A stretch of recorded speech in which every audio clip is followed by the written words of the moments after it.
Hello everybody and welcome to the Cyclical Investors Club YouTube channel. My name's Corey Kramer. Today we're going to have a little bit different style of video and I'm going to talk about why I take or start with small portfolio position sizes of 1 or 2%. I had a request down in the comments from someone who asked me if I would make this video, and I thought it was a great idea because usually most people don't take this approach. For a few reasons. So I'm going to go over why I've decided to take this approach and why I think some people don't and some of the myths surrounding it. And I think it's going to be a pretty good video. I have written a couple articles on these topics before, but I'm just going to kind of talk through them here today and give a few examples. As always, this is not individual investing advice. This is just how I analyze stocks. Okay, so generally speaking, my approach is to when I buy a stock, I take about a 1% portfolio position. Sometimes I'm willing to add one more position depending on what type of stock it is and what the situation is of another 1%. Every now and then I've taken 2% positions if it's something that I really thought I had a very high level of confidence in. So like I think it was November or December, I think it was November of 2020, I bought 3 refining stocks that I had high confidence in, and I had 2% each in them. So, and they usually trade similarly. So that was really like a 6% position on that bet spread between 3 companies. And so that would be probably one of the higher limits that you would see me like start a position off at. And I think two of those positions doubled within a couple years, and I made videos on those. And then I had also Phillips 66. It ended up doing better after I sold it, but I didn't do as well with that. It was like, I don't know, 30-40% or something. I'm just going from memory here, but it wasn't like a double. So that one underperformed by the time that I took profits in it. So those were really big portfolio gains that I just had high confidence in at the time that I bought them. It's pretty rare though for that to happen, but it can happen. Usually I'm taking a 1% position, sometimes with an option to add one more, but I'm pretty stingy about doing that nowadays. Now, if you want to see an example of one of those, like Albemarle, if you watch my video on it, I talk about kind of some of the dynamics of that. So the reason, now after I take these positions, I don't trim them back. This is really important to keep them at that level. So like in the portfolio right now, I have one position that's down like 95%, right? And I have one that's up over maybe 320%. And so the one that's up 300% is going to be like 60 times more weighting than the one that's performed the worst, but I started them off the same. So a lot of times I think of it as like placing a bet and then just letting that bet play out. I really try not to react too much to the stock price one way or another unless there's other reasons like involved. And it varies from strategy to strategy, but I'm willing to hold the stock and let it go 10x or whatever if it doesn't ever get super overvalued, and there's no reason to like do anything to it. So that is a caveat. These are starting weightings. Now the reason I started this, by the way, we hit 2,000 subscribers today, so thanks everyone for subscribing. If you haven't subscribed to the channel, go ahead and do that. And we can keep growing and I can keep making videos, nearly every day.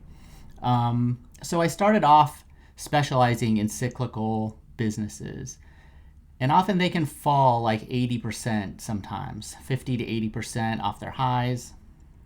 And so it's really scary psychologically to have 10% of your portfolio invested in a stock that's that volatile. So to give you an example, if you bought a cyclical stock that was 50% off its high, so it peaked at 100, you bought it at $50, and it kept falling to 75% off its high. Well, you don't lose 25% in that situation. You lose 50% because that is a $50 a stock that peaked at 100 falling to 25. So if you bought at 50 and it goes to 25, you're down, half your money is gone. And this can happen. It can be really hard to predict exactly what these bottoms are going to look like for a cyclical business. And so even the good ones and the successful ones can still fall 50% first before they come back up. That actually happened the last time I invested in Albemarle. So, and it happens regularly. I try not to. I try to get as close to the bottom as I can, but you never really know when they're going to happen, and you can't, you don't want to miss out on too many opportunities. I definitely missed out on some because I aim pretty low. But after you buy, you really need to be willing to just stick with it. So unless you're a special breed of like human being to put, 5 or 10% into some of these, and if you're doing more than one, it might not be the only stock that's falling 50% after you buy it. That can really affect your decision making psychologically. So by taking those small positions, it really allows me to have a more rational process. And that's why I started doing it. So one of the other reasons I started doing it is because over time, that gives me a lot bigger sample size of feedback on how these strategies are working. And so I think since I started the Cyclical Investors Club service, we've bought over 150 stocks using 4 different strategies. And I can go, and there's big enough sample sizes for most of those now, where I can say, okay, this type of stock within this strategy hasn't really done very well. And it's not just one-off case. I can look and I can say, okay, was this just luck, or I can get a little bit better read on everything. And especially over time, as the samples size gets bigger, you just get a lot clearer picture, and you can hone those strategies in over time much better when you have more sample sizes to look at. Now, what happened was when I started I used to just focus on deep cyclicals. That was all I did. And for about a year. Well, I did it for a couple years before I launched my service. But when I first launched the investing group, I only did cyclicals, and then I just assumed that the money was in like an S&P 500 ETF or a 60/40 ETF when it wasn't in a cyclical, and you could just move it out, and it was a way to add alpha basically to whatever other strategy you were using. And then over time, I developed more. There just aren't too many high quality deep cyclical stocks out there, and the opportunities can be really lumpy. So you'd have times where you did nothing, and then all of a sudden there'd be like a bunch of things to buy, which is kind of normal. And then over time, I just developed more strategies for different types of stocks, and then I was able to combine all those together so that now there's just steady opportunities usually. I mean, sometimes it's slower than other times in the market, but I can really have a lot more flexibility in terms of what the macro looks like. Like, for example, COVID was really weird because it was very dangerous for a lot of cyclical businesses. Some I thought were uninvestable, like airlines and cruise lines, which has mostly turned out to be the case. Others had that I was like RVs or something, or boats, did really well when I wouldn't have expected them to, and probably housing I might not have initially expected to. So there weren't very many deep cyclical opportunities. I got a few industrials, a few semiconductors. So there were a few, but in that environment, there just wasn't a lot of deep cyclicals to buy. So it was nice to have another strategy that I could go in, which I did. And we were able to buy a lot of things using that strategy, just given the macro conditions. So having a wide variety of stocks to choose from and multiple strategies really helps be able to take 1 or 2% positions, which is the equivalent of like a 150 to a 100 stock portfolio. Right now we're in the mid 60s and the rest is in treasuries. So I think we have 63 positions, maybe 64, something like that. So you can reduce your psychological burden by spreading those bets around. You can get more feedback on your strategies to see how they're doing with more samples. And this leads to more confidence in your strategies too. I know that a certain percentage of stocks that I buy are going to do really poorly. We've had 2 lose. This again, there's 150. A couple of them have lost more than 90%, and I think a couple more than 70%, which is, if you had a small portfolio and happened to have those in there, that would be really damaging. But when it's a small part of, if it's 2% of all the stocks you buy lose a lot of money like that, and you have, I think we've had about 35 or something like that have doubled or more. So you can see the ratio there of like big losses to big gains, and it gives you confidence over time that your process that you're using is pretty good, and you can accept that you're going to have a certain percentage of losers, certain percentage of winners and big winners, and then obviously the degree matters. But generally speaking, for all my strategies, I want, or almost all of them, it's a little different for my growth strategy. The odds of winning big are bigger, but you usually have a lower number of stocks that win. But for my core strategies, like the ones that I share on the channel here, usually 80% of the time I expect to get positive returns of some sort, and only 1 out of 5 to be negative, like moderately negative or somewhat negative. And then, 1 out of 50 to just be horrible, like something really bad happens. So, and that's usually how it plays out. And you can look and say, okay, well, if you have 3 that were similar that all did badly, you can stop buying those type of stocks. So as long as there aren't too many winners, you'll miss in the process. So having smaller positions allows me to change those strategies and weight them in different ways, gives a little bit more flexibility in terms of how that goes as well. Okay, so now let's get into some of the myths, the difficulties, the arguments against having a larger portfolio or taking smaller weighted positions initially. The first one is the argument that you're destined to get average returns. That usually the argument is, it's a statistical argument that says once you get to like 30 stocks or something, the diversification isn't there anymore, and you're destined to get average returns. Well, I can debunk this like very quickly. So I'm just going to look at the 5-year returns of QQQ, the S&P 500, and the Dow Jones Industrial Index. So the Dow Jones Industrial Index has about 30 stocks in it. It's returned about 64% over this time, roughly. S&P 500 has 500 stocks, but it's returned 95%, right? So if 30 didn't offer any sort of difference, then there shouldn't really be any sort of difference in the returns. To top that off, QQQ has 100 positions about, and it's returned 146% during the past 5 years. So it has 3 times as many stocks, 100 stocks, as the Dow does, and it's more than doubled the returns. So the argument that a large portfolio can't outperform is just false. It's just false. There's no evidence of that at all.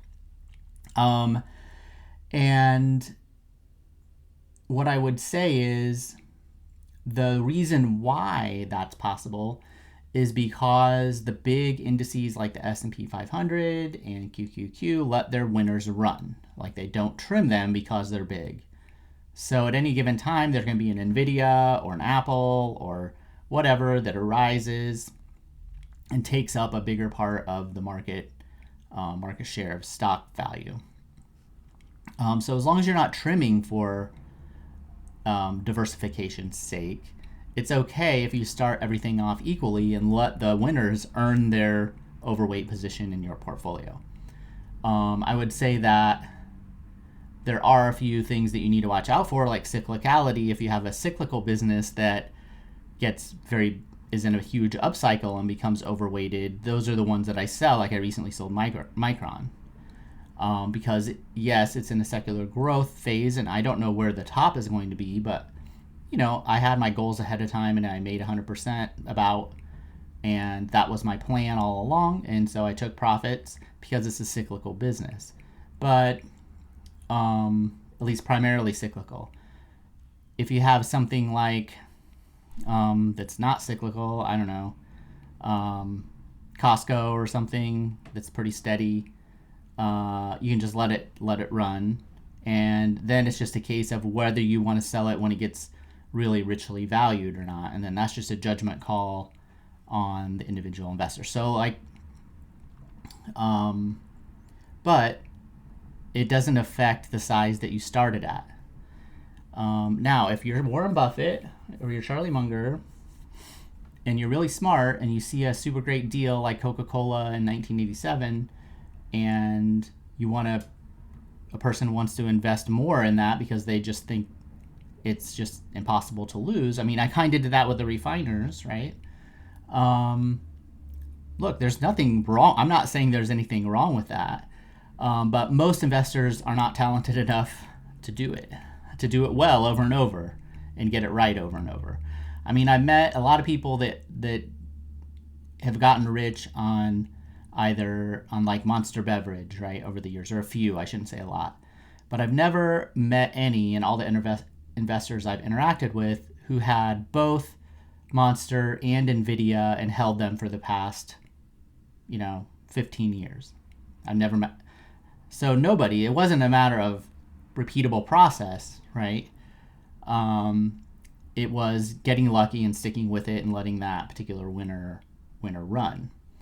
So that's how you can kind of counteract this whole notion that diversification, in terms of the number of stocks you happen to hold, means that you're going to be destined for average returns.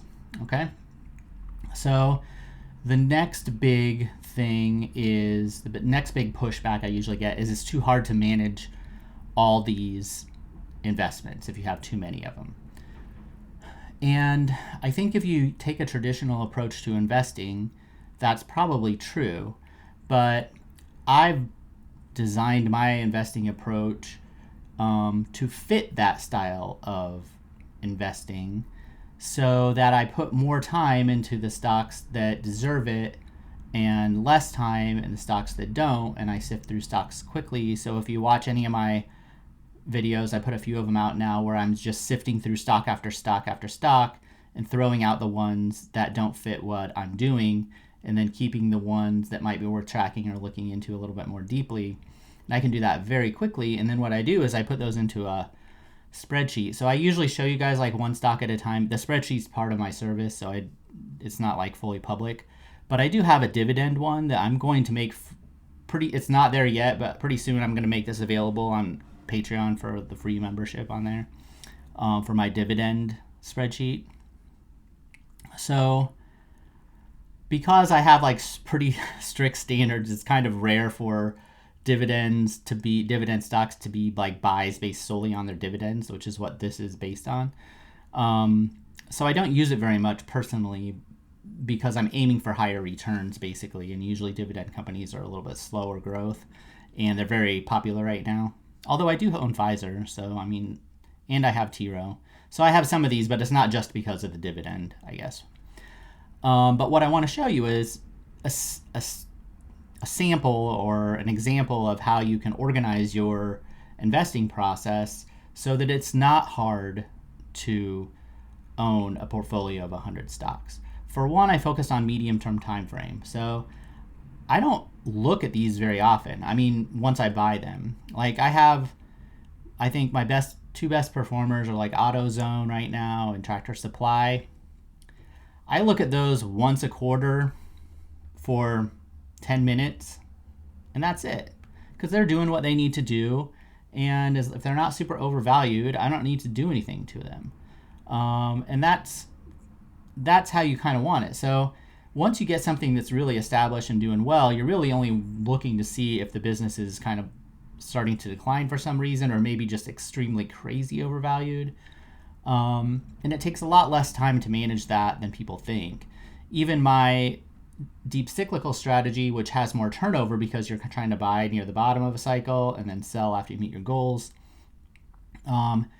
Usually it's about 2 to 3 years that I'm holding those. So even in those cases, you're not trading very much. Like, it's not hard to do. So this is the dividend spreadsheet. And so what you can do is now it takes a long time to build up this information, this data, and a little bit of time to manage it, which is what I do. So that's my value pitch, basically. A lot of times people come into the Cyclical Investors Club. We have some of the smartest members of an investing group ever. It takes them maybe a year before they pretty much know what I'm doing, and they could probably do it themselves. But a lot of them have jobs and careers and things that they're doing. And so I maintain all this stuff, and then, basically just kind of pay me to ask me questions about kind of the fringe cases, maybe share ideas with me, and then for me to keep up on all this spreadsheet and the data and adding new things. And so that's kind of where I add the value. A person doesn't really have to do that by themselves if they don't want to. But if they do, they can set something like this up. So this is my dividend time until payback sheet. This tells you how many years it'll take the dividends to pay you back your initial investment just from the dividends and dividend growth. So once you have the data in there, you only need to update these dividend ones once or twice a year. I mean, the dividend trends don't change very much. So it's it's even more hands-off and easy to do. And you can just rank them like I did here, where, British American Tobacco probably pay you back in 10 years, all other things being equal, if the previous trend continues. Now there might be quality issues that are not in this spreadsheet. This is just looking at the dividends. So I think I made a video on Leggett and Platt, and I think there were some maybe earnings issues. So don't go copying this without looking at the whole story. But this can organize it in such a way where when you go to do your extra work, to start with the ones that actually look interesting and look like the valuations are good first. So you spend your time on these here first, and the ones that are way down at the bottom, they're going to take you 31 years to earn your money back, that are that overvalued. There's not really any need to spend a bunch of time on it, because even in the best case scenario, they're going to be really richly valued and probably not attractive yet anyway. And so when you organize your time this way, I mean, my other spreadsheet, this has maybe 100 stocks or something in it. My other spreadsheet has 600. But I can order them in the ones that look the most attractive. And then really those are the ones that you want to monitor and put more time in and do more research in, and don't waste your time doing a bunch of research on the other stuff, because even if everything's great about the company, the valuation's so far away from where I would buy it anyway, it doesn't do me any good. So it's really just about organizing your time, or having somebody else do it like me. But yeah, it's a difference between kind of building what you're doing and the type of analysis you're doing for your strategy versus what the industry and everybody else tells you that you need to be an expert in such and such semiconductor stock or whatever, or whatever. Now, sometimes it's useful to have more information, but you don't need to have all that ahead of time, in my opinion. You need to have the metrics that you care about, that matter to you, look good enough to keep an eye on until the valuation gets attractive enough. Then you can go in and look for problems and say, why is it cheap, and do all those things. So that's my counter to the whole, there's no way you can have enough time to manage that many stocks.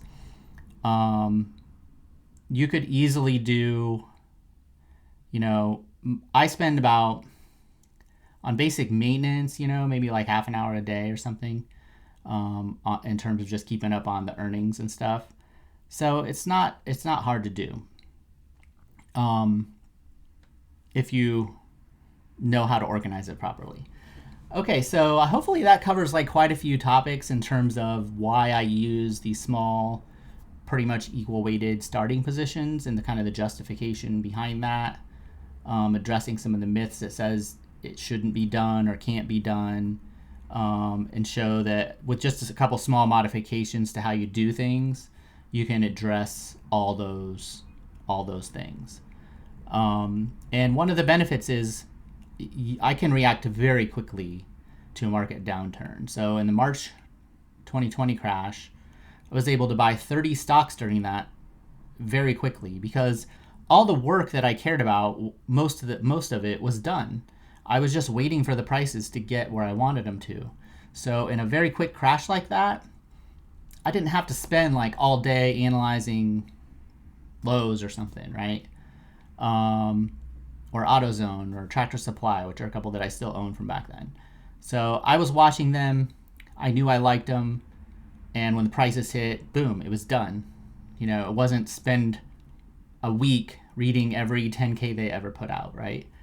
It's focusing on the metrics that matter the most and have the highest probability of producing good results.